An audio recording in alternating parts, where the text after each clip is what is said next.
Love stories. May mga taong sa una ay hindi mo magagawang maunawaan kung bakit ka pinapakitaan ng kagaspangan. Kung bakit madalas ay parang pasan nila ang mundo at ikaw ay lagi ang kanilang pinagbubuntunan. Ikaw kabarangay, may kilala ka bang tao na ang hirap unawain ng pag-uugali? Dear Papa Dudut, ako nga pala si Kate, 18 years old at gusto ko lang magsumbong tungkol sa ate Angie ko. Mas matanda siya sa akin ng 17 years kaya siguro'y madalas hindi kami nagkakaintindihang dalawa.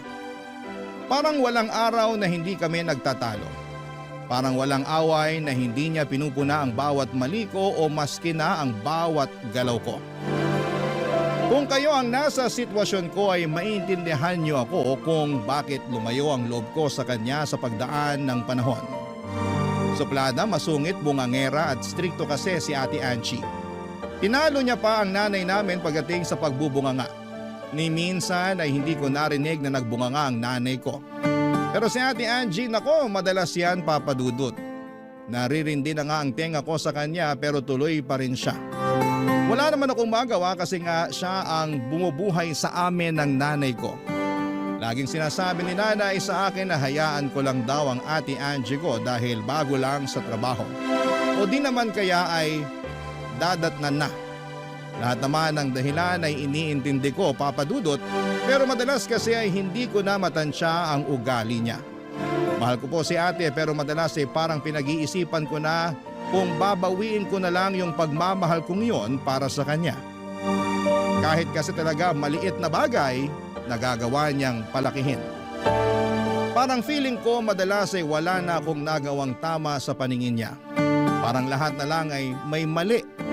Nakakasama ng loob pero hindi ko naman magawang sabihin sa kanya ng diretsyo na hindi na ako komportable sa mga sinasabi at pinupunan niya sa akin, papadudot. Apektado na kasi ako madalas at hindi na nakakatulong sa aking mental health, papadudot.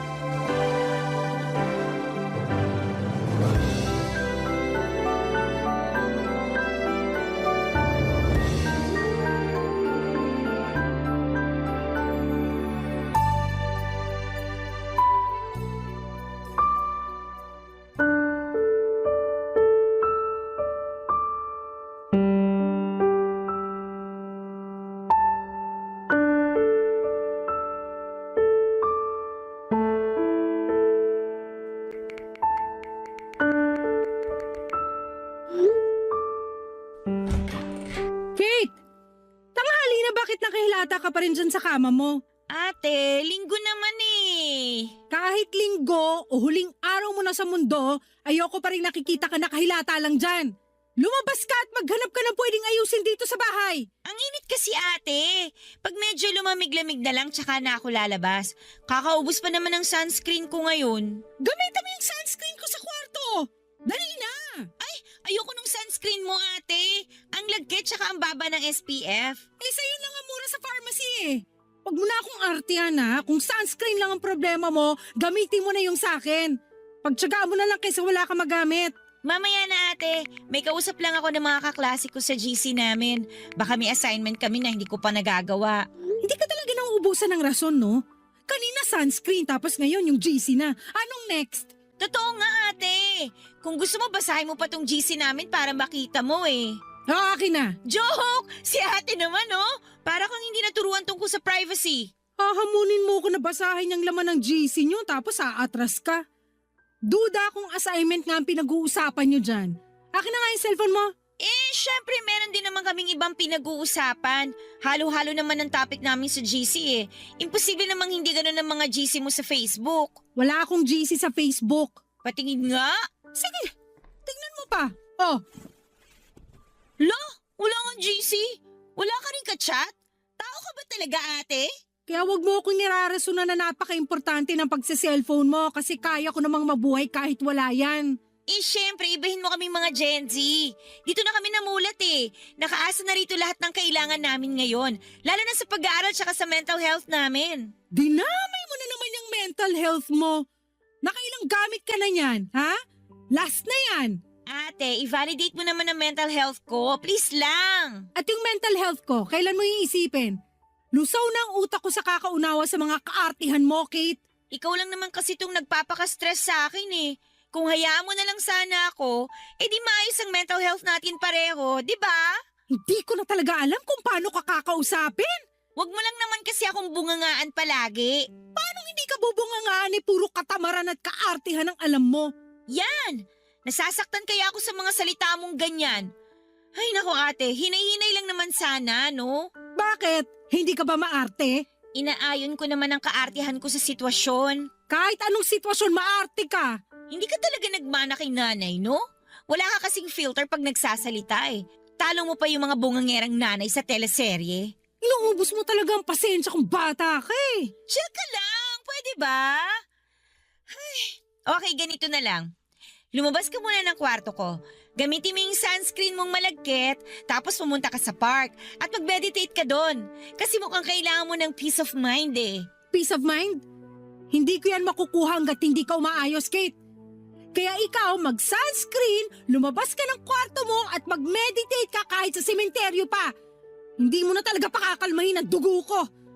Day off ko na nga lang, imbis na mag-relax na lang sana ako, nagawa mo pa akong bigyan ng stress. Alam mo ate... Lumabas ka na rito sa kwarto mo! At tumulong ka sa amin ni nanay sa labas, kundi malilintikan ka talaga! Nabigla ako sa pagtaas ng boses ni Ate Papa Dudut. Alam kong sagad na ang pasensya niya kapag umabot na siya sa ganon. Binalibag pa niya ang pinto ko nang lumabas siya. Kaya naman nagmadali na rin akong lumabas ng kwarto ko at doon ako sinalubong ni Nanay Papa Dudut. Kabado rin si nanay noon dahil nakita nitong galit na si ate.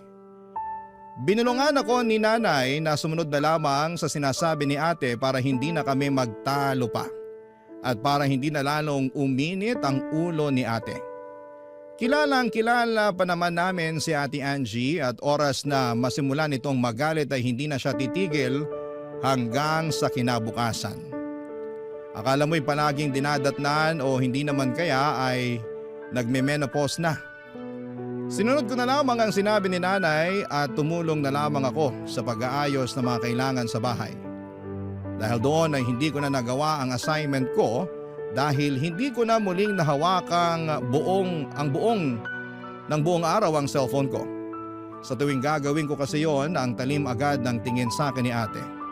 Kinuha rin niya ang cellphone ko noong bandang gabi na para lang masigurado na hindi na ako magse-cellphone.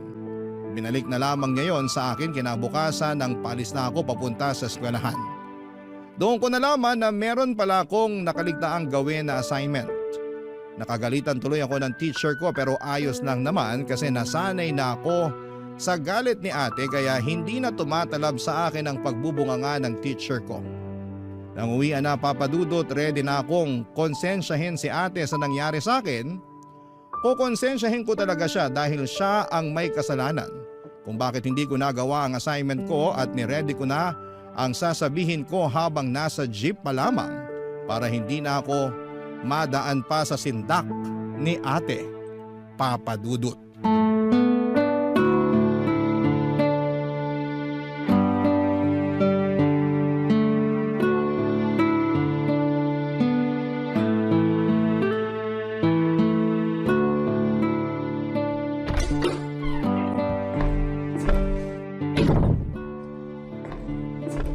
Nay? Ate? Wala pa ang ate mo pero mukhang pauwi na rin yon. Bakit? Gusto ko lang naman sanang magreklamo kay ate. Naku, ikaw talagang bata ka. Wala ka ba talagang kadala-dala? I-stressin mo na naman ang ate mo. Alam mong pag Lunes, ang dami niyang hinahabol sa trabaho. Kung ano man yan, wag mo na lang sabihin. Tiisin mo na lang, kung hindi pare-parehas tayong malilinti ka na naman. Masyado ka kasing takot sa kanya na eh. Ikaw ang reyna dito. Ikaw ang nanay. Dapat sa'yo siya matakot. Ayoko lang ng gulo. Ayoko lang din madagdagan pa ang stress ng ate mo.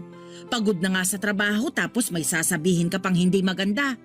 Ano na lang ang reaksyon niya nun? Kung maliit na bagay lang naman niyang irereklamo mo, wag mo na lang sabihin para wala ng gulo. Hindi malit na bagay to, Nay. Kasi dun sa pagkuha niya ng cellphone ko kagabi, hindi ko tuloy nalaman na meron pala kaming assignment. Napagalitan tuloy ako ng teacher ko. Pinahiya niya ako sa klase. Hindi ko naman kasalanan yun eh. Nangyari na. Hayaan mo na. Bumawi ka na lang sa susunod. Saka ikaw naman kasi, panay ang cellphone mo. Sige, Nay, kampihan mo ulit si ate. Kaya lumalaki yung ulo niya eh. Kaya siya nagre-reyna-reynahan dito. Anong pinag-uusapan niyo dyan? Mukhang seryoso ah. Nay, nakapagluto na ba kayo ng ulam? Gutom na ako eh. Ipiprito ko pa lang yung tilapia. Teka, Bago magluto si nanay ng ulam, ate, may gusto lang sana akong sabihin sa'yo. Kate! Ano nangyayari rito? Ano na naman ba ang ginawa mo, Kate? Ako kaagad? Pag may problema dito, ako palagi. O anong pinupunto mo? Hayaan mo na ang bunso natin, Angie. Alam mo naman yan. Halika na sa kusina para maipagtimpla muna kita ng kape habang hinihintay na maprito yung tilapia. Hindi, Nay. Mukhang meron na namang problemang sasabihin tong si Kate eh. Kahit kailan talaga. Para sabihin ko sa'yo, ate, ikaw ang problema ngayon. Kate! Angie! Ayokong magtalo kayo ngayon. Saka na lang pag-usapan yan pagkatapos kumain. Baka kasi nadadala lang kayo ng gutom. Kahit busog tong si Kate, hindi pipirmi to. Sige nga, Kate, anong problema ang sinasabi mo? Alam mo bang hindi ako nakagawa ng assignment ko dahil kinuha mo yung cellphone ko kagabi? Hindi ko tuloy nabasa sa GC namin yung reminder tungkol doon. Pinahiya tuloy ako ng teacher ko kanina. Obligasyon mong maalala ang assignments mo. Sinabi na yan sa iyo sa klase at hindi na dapat ipapaalala sa iyo yan kung totoong seryoso ka sa pag-aaral mo. Talagang nagawa mo pa rin ipamukha sa akin na ako yung mali, no? Hindi naman ako perfect na estudyante. Alam kong madalas ako makalimot. Kaya nga malaking tulong yung GC namin sa klase para may reminder ako sa mga dapat kong gawin. Hindi naman kasi lahat kasing talas ng memorya mo, ate. At nagawa mo ba akong sisihin sa kapabayaan mo? Nay, naririnig niyo ba tong sinasabi ng anak niyo? Magpaawat na kayo, parang awa nyo na. Tayo-tayo na nga lang ang magkakasama, bangayan pa kayo ng bangayan. Ito kasing si Kate eh. Masyado nakadepende sa cellphone niya. Akala mo kakapusin ang hininga kapag hindi nabubuksan ang cellphone niya. Hindi mo kasi maintindihan eh. Ate, digital na lahat ngayon. Kung hindi nyo kinailangan ng cellphone noon, iba na ngayon. Parang hindi ka naturuan ng 2020 ah. Ipapaalala ko lang sa'yo na pandemic noon. Tingnan mo yung cellphone ko para malaman mo na karamihan ng pinapagawa sa amin nakadepende na sa cellphone namin. Teka, lalabas ko cellphone ko para makita mo. Oh, asan ang cellphone mo?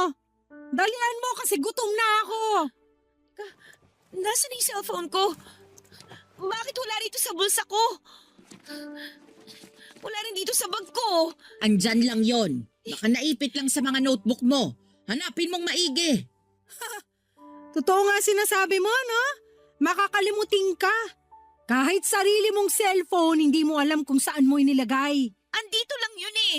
Bago ko sumakay ng jeep kanina, sinuksok ko yun dito sa bulsa ng bag ko.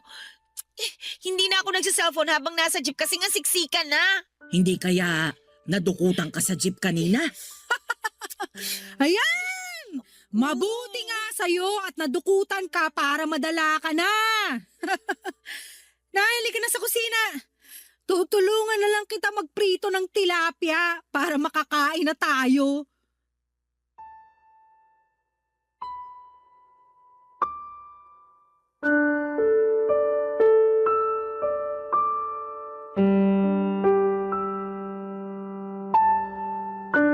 Nilabas ko na ang lahat ng gamit ko sa bag, Papa Dudut, pero wala pa rin doon ang cellphone ko. Naghubad na rin ako ng uniform sa pag-asang nasabit lang ang cellphone ko sa damit ko pero wala. Ang saklap. Ang masakit pa ay parang walang pakialam si ate na nawala ang cellphone ko. Para bang natuwa pa nga siya. Anong klaseng tao ang matutuwa kapag may nawala ng importanteng gamit? Naiiyak na ako noon dahil kahit si nanay ay hindi ako magawang lapitan para i-comfort dahil pinipigilan siya ni ate. Hindi nila alam kung gaano kaimportante ang cellphone ko sa akin dahil andun lahat ng kailangan ko para sa klase, Papa Dudut. Hindi na ako nakisabay kumain sa kanila at lumabas ako ng bahay para umasa na nahulog ko lamang sa kalsada ang cellphone ko at wala pa sanang nakakadampot.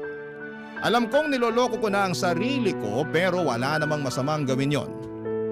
Sinubukan ko ring abangan ang jeep na nasakyan ko, baka sakaling umikot pa sa amin at baka nahulog lang sa sulok ang cellphone ko. Kahit alam kong imposible na ang lahat, ay mataas pa rin ang faith ko na mahahanap ko ang cellphone ko, pero bigo ako. Doon ko na lamang natanggap na dahil sa pag-focus ko na mapamukha kay Ate Angie na may mali siya, hindi ko na napansin na dinukutan na pala ako habang nasa loob ng jeep. Umuwi na lamang ako ng bahay at dumiretso sa kwarto para umiyak dahil sa mga nangyari. Feeling ko ay biktima ako. Biktima talaga ako ng lahat, Papa Dudut. Barangay Love Stories. Barangay Love Stories. Hindi na ako muling kinausap ni Ate Angie mula nang nawala ang cellphone ko. Pinhiram na lamang po ako ni nanay ng luma niyang cellphone na di-keypad para lamang may maggamit ako. Gustuhin man ni nanay na bigyan ako ng pambili ng bagong cellphone ay nalaman kong pinigilan siya ni ate na abutan ako. Mas lalong sumama ang loob ko kay Ate Angie dahil doon, Papa Dudut. Gusto ko siyang intindihin kung bakit ganon kagaspang ang ugali niya. Parang wala siyang compassion sa katawan. Hindi ko alam kung dahil ba yon sa maaga niyang pagtatrabaho para sa aming pamilya. More than 10 years ago kasi nang mamatay ang tatay namin. Siya na ang umako ng responsibilidad na yon dahil ayaw na rin naman niyang magtrabaho si nanay dahil sakitin nga ito. Dala na rin siguro ng edad. Sa ngayon ay lagpas 60 years old na rin kasi si nanay at dapat lang na mag-retire na.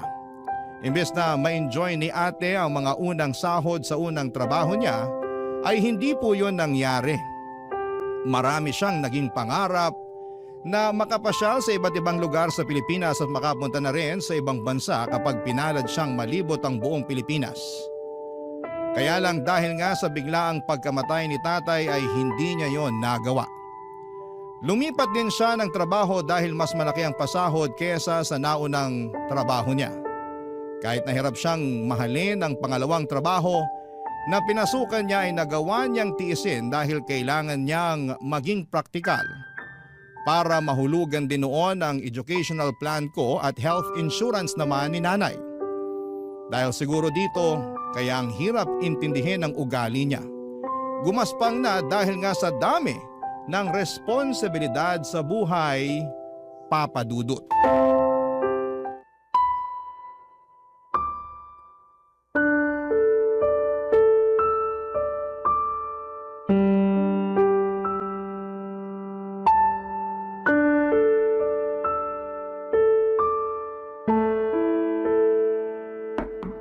Bukas yan, pasok. Lumamig na yung turon na niluto ko kanina. Sabi mo lalabas ka na ng kwarto mo. Wala po akong ganang magmerienda, Nay. Bigay niyo na lang po yung turon kay Ate Angie mamaya pag uwi niya. Paborito mo pa naman ang turon. Binalot ko talaga sa maraming asukal yung saging. Saka hindi ko nilagyan ng langka kasi alam kong ayaw mo nun. Thank you, Nay, pero busog pa kasi ako eh. Paanong busog? Hindi ka rin kumain kaninang tanghali.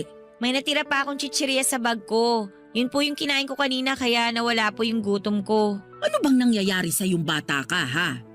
Ilang araw ka nang walang ganang kumain. Lagi ka na lang nagkukulong dito sa kwarto mo. Wala lang po ako sa mood, Nay. Babawi na lang po ako sa susunod. May tampo ka pa rin ba sa ate mo? Hindi naman nawala yun, Nay. Ay, wag mo sanang masamain ang ipinapakita sa'yo ng ate mo. Nung una, hindi naman sana. Kaya lang, paulit-ulit na lang niyang pinaparamdam sa akin na problema lang ako dito sa bahay. Hindi ako makagalaw kahit good mood siya. Paano ba naman kasi, bawat galaw ko, pinupunan niya. Para bang lagi na lang niyang inaasahan na magkakamali ako? Ang hirap gumalaw na pag lagi kang binabantayan. Pagpasensyahan mo na lang ang ate mo. Kilala mo naman yun. Yun na nga po eh. Kilalang kilala ko na siya. Ni minsan hindi niya nakita yung magaganda ko nagagawa. Nipurihin ako kapag mataas yung grades ko sa school. Hindi niya yung ginagawa. Pero kapag maliit lang na pagkukulang ko at pagkakamali ko, hanggang kinabukasan na kagad yung sermon. Ako na lang ang babawi sa mga masasakit na sinasabi niya. Ako na lang ang papansin sa mga nagagawa mong maganda. Nakikita ko naman yun. Kaya huwag kang mag-alala. Ay, salamat po, Nay. Alam ko naman pong nakikita niyo yon. Pero masarap din naman sana sa pakiramdam kung makita rin niyo ni ate para mabawasan yung galit niya sa akin. Hindi naman galit sa'yo ang ate mo. Galit lang siya sa mga maling nagagawa mo. Kasi ang taas ng expectations niya sa akin eh. Nakakalunod, Nay. Alam ko achiever siya nun. Pero wag naman sana niyang asahan na katulad din niya ako. Ano ka ba naman, Kate? Alam niyang malaki ang potensyal mo, kaya nadidismaya lang ang ate mo kapag hindi mo ginagalingan. Ganoon kataas ang tingin niya sa'yo. Parang hindi naman. Pakiramdam ko ang baba lagi ng tingin niya sa akin. Mali lang siguro ang paraan ng pagpapakita ng ate mo kung gaano kataas ang tingin niya sa'yo. Saka ayaw niya sigurong lumaki ang ulo mo, kaya hindi niya masyadong pinapansin kapag gumagawa ka ng maganda. Hindi naman kawalan sa kanya kung paminsan-minsan papansinin niya na may nagagawa rin akong tama. Para ma-inspire naman ako lalo na pagbutihin pa. Hayaan mo. Pag uwi niya, kakausapin ko siya tungkol dyan. Ay naku, Nay, wag na po. Baka sabihin na naman niya sumbongera ako. Mas lalo siyang magalit sa akin. O sige, bahala ka na kung anong gusto mong gawin. May gusto nga po akong gawin, Nay Ano ba yun? Susuportahan ko yan. Nasa tamang edad na naman po ako. Huwag mong sabihin mag-aasawa ka na. Hindi pa tamang edad ang 18 para mag-asawa, ha? Day, hindi! Ano ba kayo? Gusto ko lang pong magsarili na. Pwede naman ako magtrabaho. Mapagsasabay ko na ang pag-aaral at pagtatrabaho kasi marami naman po nag-o-offer ng mga part-time job ngayon. Bakit kailangan mo pang umalis dito? Kung gusto mo nang magtrabaho, hindi naman kita pipigilan. Pero sayang lang kung ang sahod mo ay mapupunta lang sa upa. Pagsisikapan ko na lang po yun, Nay. Mas mabuti na yun kesa may sumbat pa sa akin ni ate yung pagtira ko dito sa bahay kapag wala siya sa mood. Hindi niya pwedeng isumbat ang pagtira mo rito sa bahay. Dahil kami ng tatay mo ang bumili ng bahay na ito. Bahay mo na rin ito. Pero Nay… Huli na to na pag-uusapan natin ang tungkol sa paglipat mo. Magsuklay ka na riyan at lumabas ka ng kwarto mo. Sabayan mo na akong kumain ng turon sa kusina.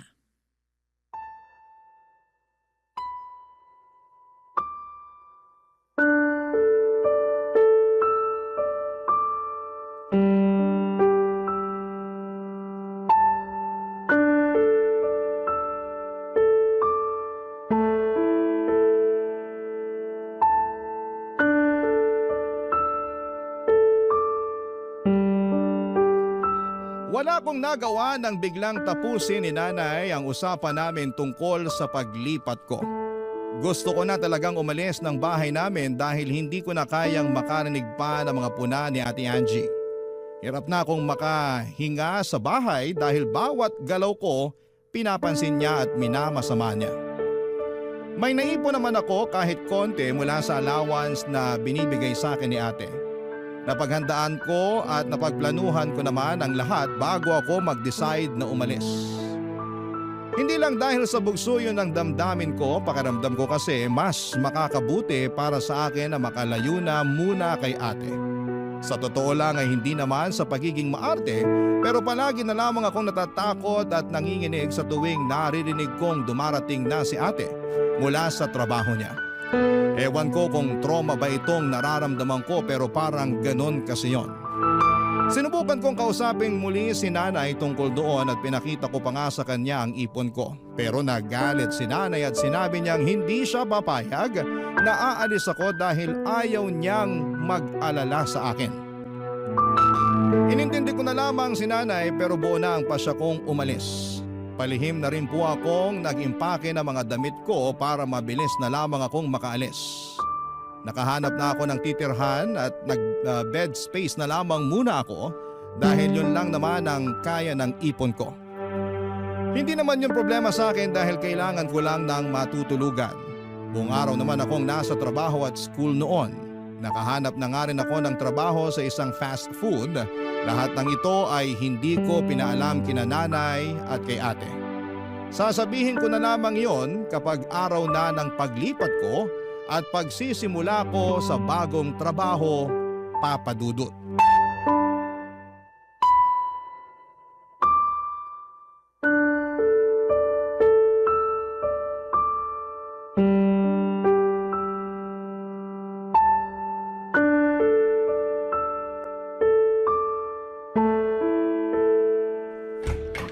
Hoy, Kate, Ate naman, sana kumatok ka muna bago ka nagbukas ng pinto. Nagulat tuloy ako sa'yo.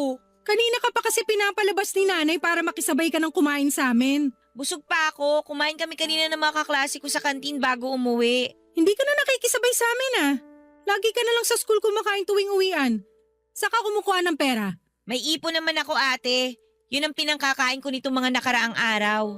Kaya naman palang lakas ng loob mong huwag sumabay sa amin tuwing hapunan. Hindi naman sa malakas ang loob. Nakakahiya lang makisabay kasi wala naman ako ambag sa bahay na to. Ano bang gusto mong sabihin? Bakit di mo na lang ako diretsuhin? Ilang linggo ka ng ganyan. Kahit si nanay hindi alam kung ano nangyayari sa'yo. Alam ni nanay kung bakit. Ako hindi ko alam. Kaya sabihin mo sa akin. Huwag na lang natin pag-usapan, ate. Ayoko ma-stress ngayon. Bakit ayaw mong ma-stress? Buntis ka no? Hindi ah! Ang tamang hinala mo naman, ate. Grabe.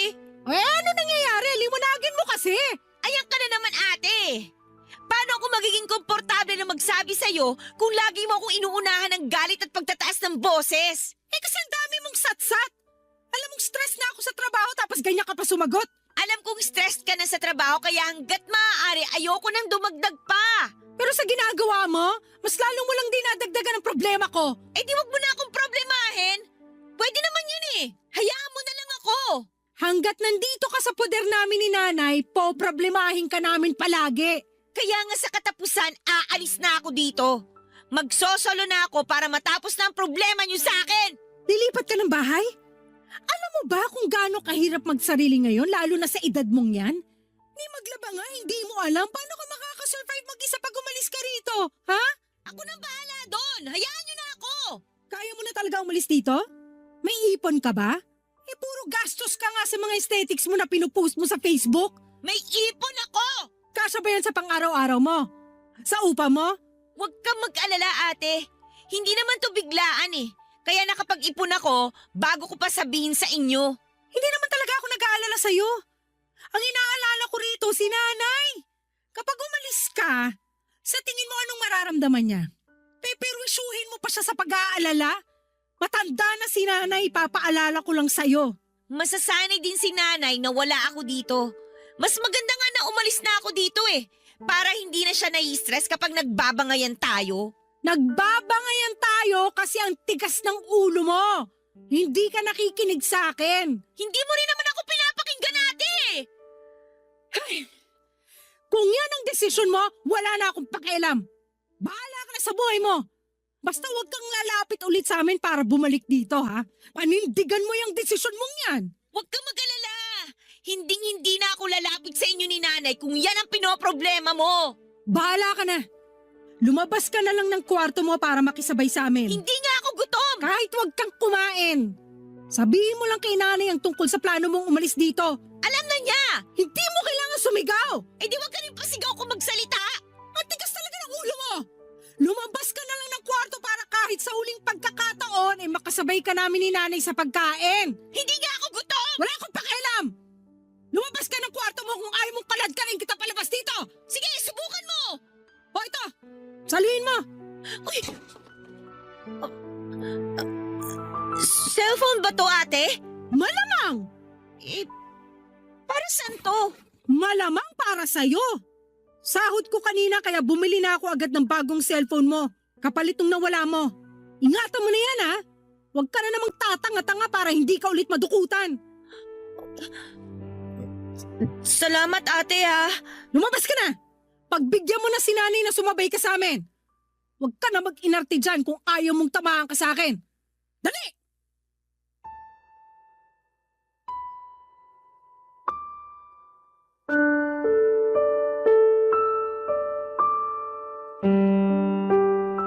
Papa Dudut, binalibag ni ate ang pinto ko nang lumabas siya ng kwarto ko.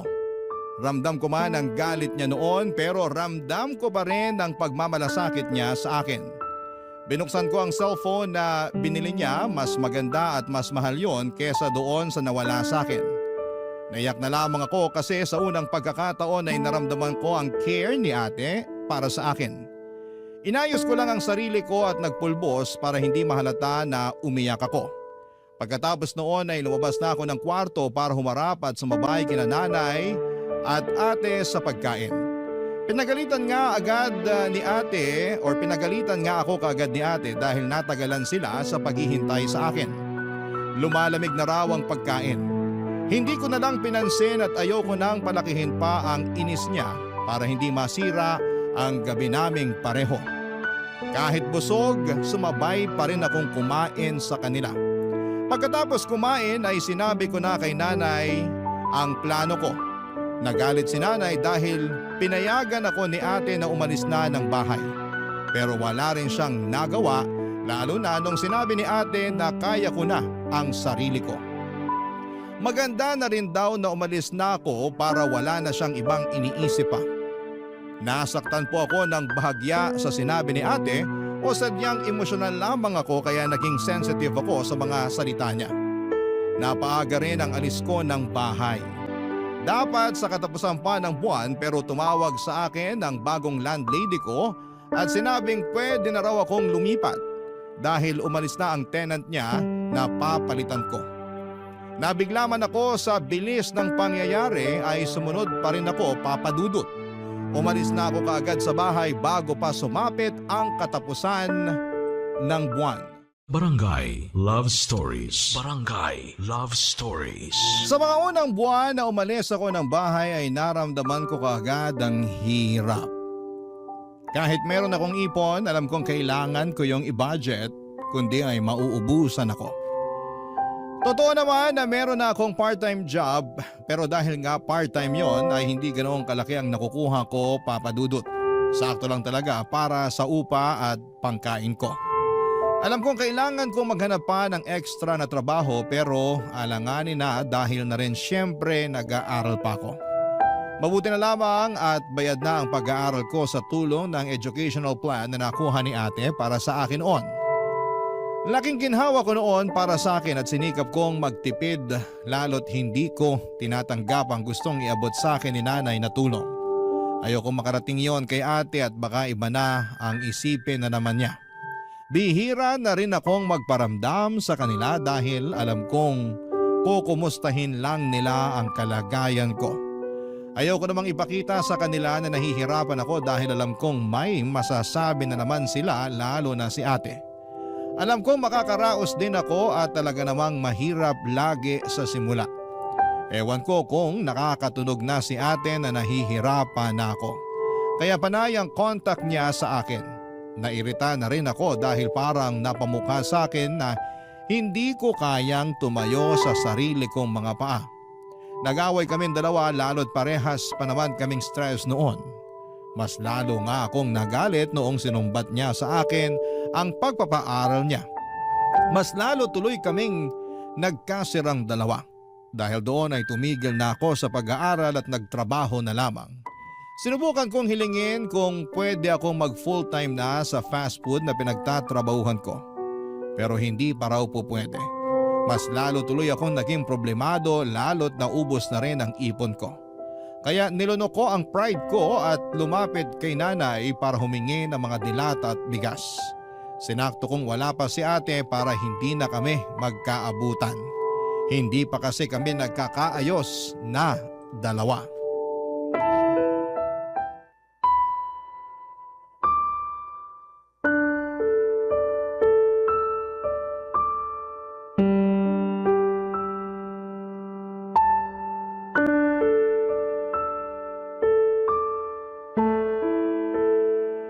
Kunin mo na lahat ng sardinas dyan. Lalo na yung mga maaanghang. Ikaw lang naman ang mahilig dyan noon kaya bumibili ang ate mo niyan eh. Magtitira pa rin naman ako ng mga 2 piraso, Nay. Baka makahalata si ate pag biglang nawala to lahat. Wala namang masama kung malaman niyang humihingi ka rito ng bigas at dilata. Anong walang masama? Gusto niyo po bang bungangaan na naman niya ako? Baka mamaya sumbat na naman niya sa akin to kapag nalaman niya. Ganun lang talaga magpakita ng concern ng ate mo. Di ka na nasanay dun. Mali naman yung paraan niya, Nay. Hindi naman pwedeng ganun eh. Mas lalo lang bumababa ang tingin ko sa sarili ko sa tuwing sinusumbat niya lahat ng binibigay niya sa akin. Pagpasensyahan mo na lang ang ate mo. Nadadala lang kasi siya sa pagod. Tapos dagdag pa sa pag-aalala niya sa'yo. Hindi ko naman ramdam na nag-aalala siya. Mas ramdam ko na nag-aabang siyang magkamali ako para patunayan na tamang-tama siya sa lahat ng hinala niya tungkol sa akin. Hindi ko na talaga alam ang gagawin ko sa inyong magkapatid. Dati naman lagi kayong magkasama at magkasundo. Ano bang nangyari sa inyo? Si ate kasi, walang bilib sa akin. Lagi na lang akong minamaliit. Baka mali lang ang interpretasyon mo sa mga sinabi niya. Mali ba, Nay? Kasi harap-harapan niyang sinasabi sa akin na mali lahat ng desisyon ko. Concern lang kasi ang ate mo. Wala naman siyang masamang ibig sabihin doon. Sa ganung paraan lang siya nasanay kahit noon pa man. Siguro kasalanan din naman ng tatay mo kung bakit ganun siya magsalita.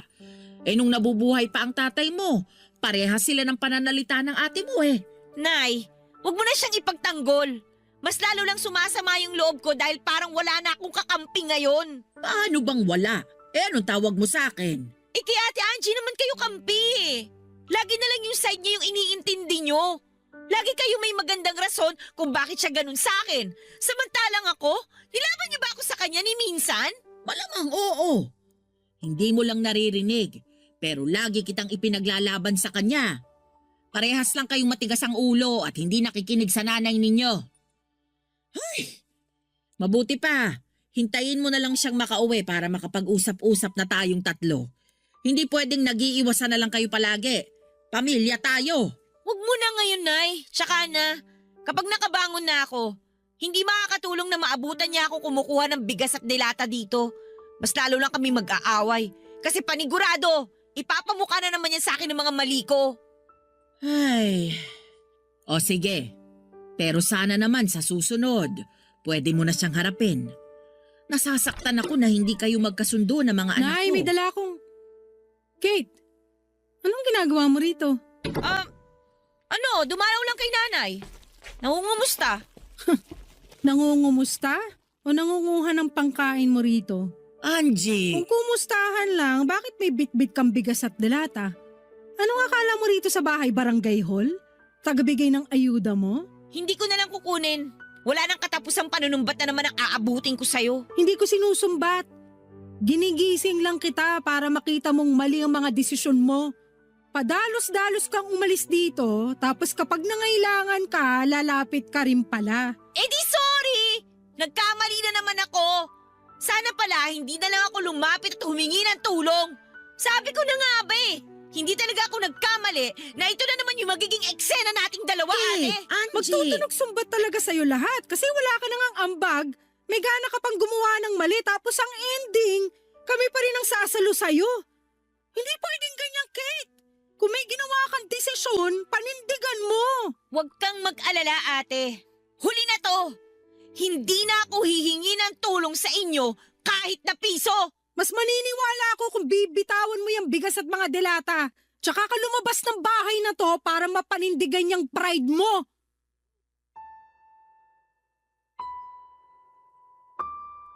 Sinubukan pang umawat ni nanay sa amin ni ate pero wala siyang nagawa. Naiyak na lamang akong binitawan ng bigas at dilata at saka ako lumabas ng bahay. Binalibag ko ang pinto sa sobrang galit. Sinubukan akong habulin ni nanay pero nakasakay ako kaagad ng jeep paalis doon. Hindi ko na nilingon pa si nanay dahil panay na ang iyak ko noon sa sobrang sama ng loob. Tinawagan ako ni nanay pero hindi ko rin sinasagot. Agad akong dumiretso sa inuupahan ko at mabuti na lamang at wala ang mga kasamahan ko sa kwarto kaya nagawa kong umiyak. Sobrang sama ng loob ko noon kay ate kahit lugmok na ako sa lupa ay nagawa pa rin niya akong sipain. Anong klaseng kadugo siya? Hindi rin siya nag-text man lang sa akin para mag-sorry o ipaliwanag ang mga masasakit niyang sinabi. Bakit pa ba ako umasa? Ni minsan ay hindi ko natigman ng sorry niya. Dahil doon ay mas lalo ko silang iniwasan at hirap na ako noon. Lalo na't nabawasan pa ang oras ng trabaho ko. Sinikap ko maghanap ng ibang trabaho pero walang tumatanggap sa akin dahil bukod sa masyado raw akong bata ay wala pa akong tinapos na pag-aaral. Nagtuloy-tuloy ang problema ko, Papa Dudut, ilang beses na lang ako sa isang araw kong kumain. Madalas pa ay puro biskwit, fishball at 3-in-1 na kape. Bubusugin ko na lamang ang sarili ko sa libreng tubig sa inuupahan ko. Napansin rin yon ng landlady ko kaya nilimitahan na niya sa 2 liters ang libreng tubig sa akin kada araw. Nakaramdam ako ng panliliit dahil doon.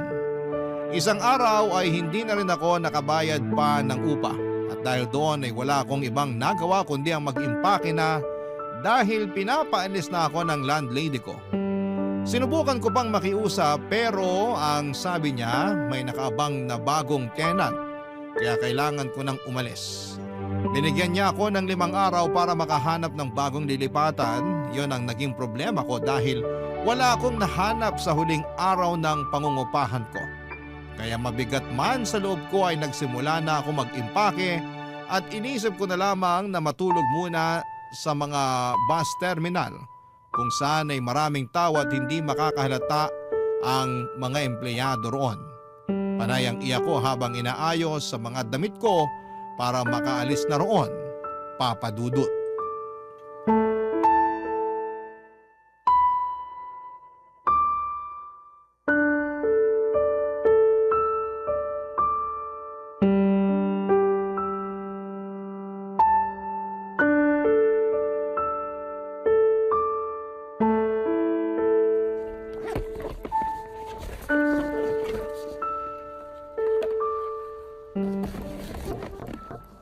Bukas yan.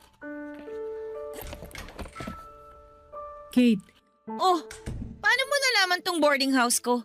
Tsaka, ano ginagawa mo dito? pinapunta ako ni nanay. Nararamdaman niyang may problema ka. Ayos lang naman ako. Bakit ka nag-eempake? Lilipat na ako ng maupahan. Malapit dun sa trabaho ko para makatipid ako sa pamasahe. Nakausap ko ang landlady mo. So, alam mo na ang totoo. Hinuhuli mo lang pala ako. Nandito ka ba para ipamukha sa akin na mali na naman ang desisyon ko?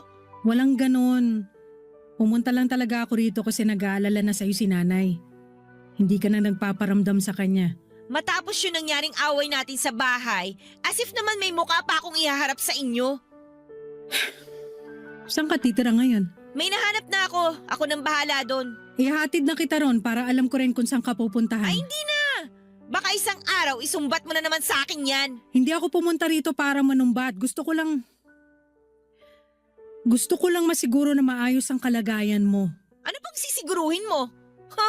Hindi ba alam mo naman na hindi maayos ang kalagayan ko? Di ba inaasahan mo naman to? Ayoko makipag-away sa'yo. Gusto kong tumulong. Tulong? Nung time na kailangan ko yan, anong ginawa mo? Sinumbat mo sa akin lahat, di ba? Kinapalan ko na nga yung mukha ko kay nanay na humingi ng bigas at dilata kasi gutom na ako. Nilunok ko yung pride ko na lumapit sa inyo sa bahay. Pero anong ginawa mo? Pinamukha mo akong patay gutom. Pinaiwan mo yung bigas at dilata pero pinabauna mo ako ng masasakit na salita. Ate, walang-wala ako nun. Pero mas lalo mong piniramdam na mas mababa pa ako nun. I'm sorry. Yun lang? Sorry? Yun lang?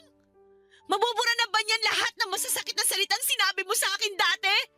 Sorry? Inaasahan mo bang ayos na tayo ngayon dahil binanggit mo na ang magic word na yan? Alam ko, marami akong nagawang mali sa'yo.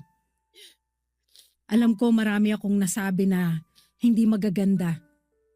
Pasensya ka na kung sa ganung paraan ako natuto magpakita ng malasakit. Oo, masakit ang mga yon. Hindi ko naman itatanggi. Kapag inaalala ko lahat ng mga sinabi ko sa'yo, nagigilty ako.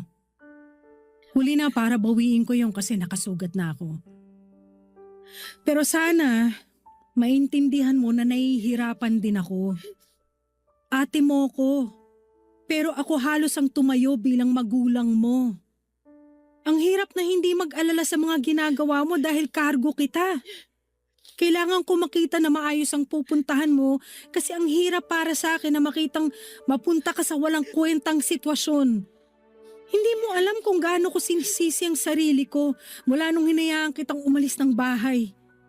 Hindi mo alam kung ilang beses akong gumigising sa gabi sa bawat kalus ko sa pinto dahil umaasa ako na ikaw yun.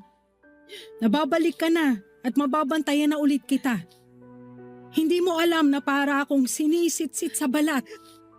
Sa tuwing nakikita kong hindi mapakali si nanay dahil sa pag-aalala sa'yo, kung kumain ka na ba o kung makakabayad ka pa ba ng upa. Hindi mo alam, Kate, ang hirap. Hindi mo alam. Yan lang naman ang kailangan ko eh. Ang paliwanag mo. Hindi ko na kailangan ng sorry sa mga masasakit na sinabi mo noon. Gusto ko lang maintindihan kung bakit ganun ang mga sinabi mo sa akin. Ate, kasi sakit talaga ng mga sinasabi mo sa akin eh. Lagi na lang ako natatakot gumalaw kasi baka mamaya hindi mo na naman magustuhan yung magawa ko. Kaya umalis na lang ako ng bahay para hindi ka na laging galit. Para makagalaw na rin ako. Para makahinga. Ate, alam kong bigat na bigat ka na sa amin ni nanay. At sorry talaga kung hindi pa ako makatulong sa'yo. Pero promise, babawi rin naman ako. Hayaan mo lang ako na magkamali kasi natututo rin naman ako eh. Hindi ko naman sinasadyang gumawa ng mali. Hindi lang talaga ako kasi galing mo. Kaya lagi ako natitison. Sorry ate ha. Balang araw, babawi naman ako eh. Hindi ka na mabibigatan sa akin. Makakatulog ka na ulit ng maayos kasi hindi ka na ulit mag-aalala. Promise. Basta, hayaan mo lang ako magkamali. Gusto ko rin namang matuto eh.